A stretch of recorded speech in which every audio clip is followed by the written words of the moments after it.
Hello friends, welcome to my YouTube channel target with RP. पिछले वाले जो video थी हमारी, हमने उसमें अंतरा अनुमान के माध्यम द्वारा निष्कर्ष निकालने की बात करी थी। इस वाले वीडियो में हम मध्याश्रित निष्कर्ष निकालने पर चर्चा करेंगे। तो हमारा जो मध्याश्रित निष्कर्ष होता है वो तब निकाला जाता है जब हमें दो प्रस्तावनाएं दी जाती हैं। हम उन दो प्रस्तावनाओं में ये देखते हैं कि कौन सी चीज़ कॉमन है, उसको हटा दिया जाता है और उसके बाद हम निष्कर्ष निकालते हैं। तो हमारी जब दो प्रस्तावनाएं दी होती हैं तो वहाँ पर निष्कर्ष निकालने के लिए हम ये देखते हैं कि वो प्रस्तावनाएं किस तरीके की हैं।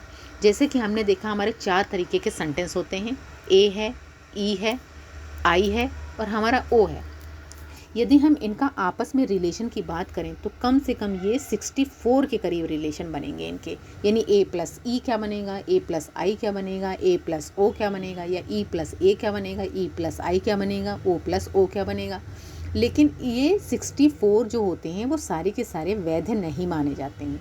जो निष्कर्ष वैध निकलते हैं वो केवल 6 तरीके के रिलेशन से निकलते हैं, जिनके बारे में हम बात करेंगे। तो वो 6 तरीके के कौन कौन से रिलेशंस हैं हम उनके बारे में बात करेंगे और उनसे कैसे निष्कर्ष निकाला जाता है उनकी चर्चा करेंगे। तो हमारा जो पहला रिलेशन होता है वो ए प्लस ए, यानी ए जब आपका सर्वव्यापी सकारात्मक कोई सेंटेंस होता है और उसका निष्कर्ष दूसरी प्रस्तावना सर्वव्यापी सकारात्मक के साथ निकाला जाता है तो उसकी जो निष्कर्ष निकलता है वो सर्वव्यापी सकारात्मक ही आएगा।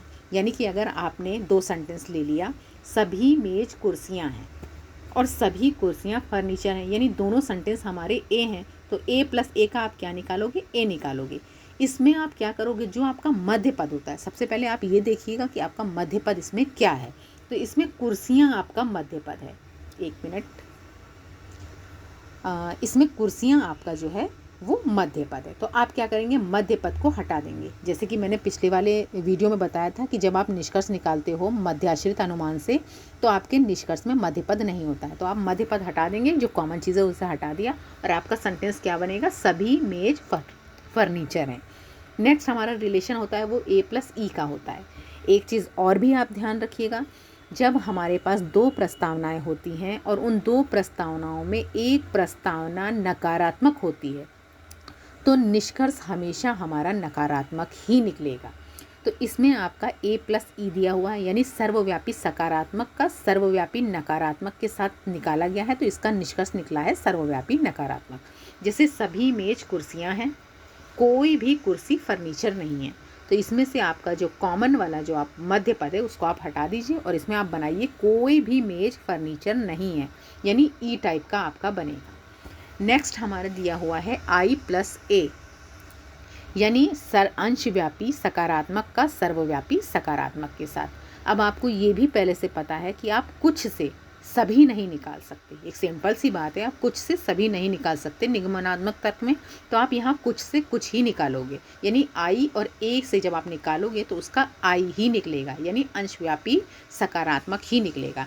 जैसे कुछ फूल हमारे लाल हैं और सभी लाल गुलाबी हैं, तो आपका कॉमन वाला सेंटेंस हटा दीजिए और इसमें आपका निकलेगा कुछ फूल गुलाबी हैं, यानी कुछ से आपने कुछ को ही निकाला, यानी कुछ से सभी को आप नहीं निकाल सकते। नेक्स्ट है हमारा दिया हुआ है आई प्लस ई। आई प्लस ई के लिए हमारा निकलेगा ओ, यानी आपको मैंने पहले ही बोला है कि अगर प्रस्तावना में एक भी सेंटेंस आपका नकारात्मक है तो आपकी जो निष्कर्ष निकलेगा वो भी नकारात्मक ही निकलेगा। और कुछ से आप सभी नहीं निकाल सकते, कुछ से कुछ ही निकाल सकते हैं। तो आपका जो आई है वो अंशव्यापी सकारात्मक है और आपका ई है वो सर्वव्यापी नकारात्मक है, तो इनसे आपका निकलेगा अंशव्यापी नकारात्मक। यानी कुछ संतरे हमारे आम हैं और कोई भी आम मीठा नहीं है, तो इसका आप निकलेगा कुछ संतरे मीठे नहीं हैं, यानी अंशव्यापी नकारात्मक। नेक्स्ट हमारा दिया हुआ है ई प्लस ए का ओ रिवर्स। ओ रिवर्स ये होता है कि जब हमारा जो निष्कर्ष निकलता है उसमें जो निष्कर्ष निकला हुआ है उसको हम रिवर्स कर देते हैं, यानी सब्जेक्ट की जगह प्रेडिकेट कर देते हैं और प्रेडिकेट की जगह सब्जेक्ट कर देते हैं। जैसे कोई भी संतरा आम नहीं है, ये आपका ई हो गया, और सभी आम पीले हैं, ये आपका ए हो गया। तो इसका आपने निकाला, जैसे मान लीजिए आपने ये कॉमन चीज़ हटा दी आम, तो अगर आप इसका ओ बनाएंगे तो निकलेगा कुछ संतरे पीले नहीं हैं। लेकिन अगर इसको रिवर्स करेंगे तो बोलेंगे कुछ पीले संतरे नहीं हैं। यानी कि आपने इसको रिवर्स कर दिया, सब्जेक्ट की जगह प्रेडिकेट कर दिया और प्रेडिकेट की जगह सब्जेक्ट कर दिया। लास्ट वाला हमारा जो रिलेशन है वो है ई प्लस आई, जहाँ पर ओ रिवर्स निकलेगा, यानी सर्वव्यापी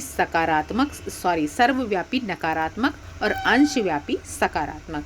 यानी कि आपकी एक प्रस्तावना नेगेटिव है तो आपका जो निष्कर्ष निकलेगा वो भी नेगेटिव में यानी नकारात्मक में ही निकलेगा। तो इसमें दिया हुआ जैसे कोई भी संतरा आम नहीं है, कुछ आम पीले हैं, इसमें आप कॉमन चीज़ हटा दीजिए। अगर आप कॉमन चीज़ हटाओगे और अंशव्यापी नकारात्मक बनाओगे तो ये बनेगा कुछ संतरे पीले नहीं हैं। लेकिन आपको क्या करना है, ओ रिवर्स बनाना है। तो ओ रिवर्स के लिए क्या बनेगा, सब्जेक्ट की जगह प्रेडिकेट आ जाएगा और प्रेडिकेट की जगह सब्जेक्ट का आ जाएगा। तो आप इसको ऐसे बनाओगे, कुछ पीले संतरे नहीं हैं। तो ये आपका जो था ये मध्याश्रित निष्कर्ष निकालने का था। यानी कि जब आपको दो सेंटेंस, दो प्रस्तावनाएं दी होंगी, तब आप क्या करोगे, उसके हिसाब से आप मध्याश्रित निष्कर्ष निकालोगे।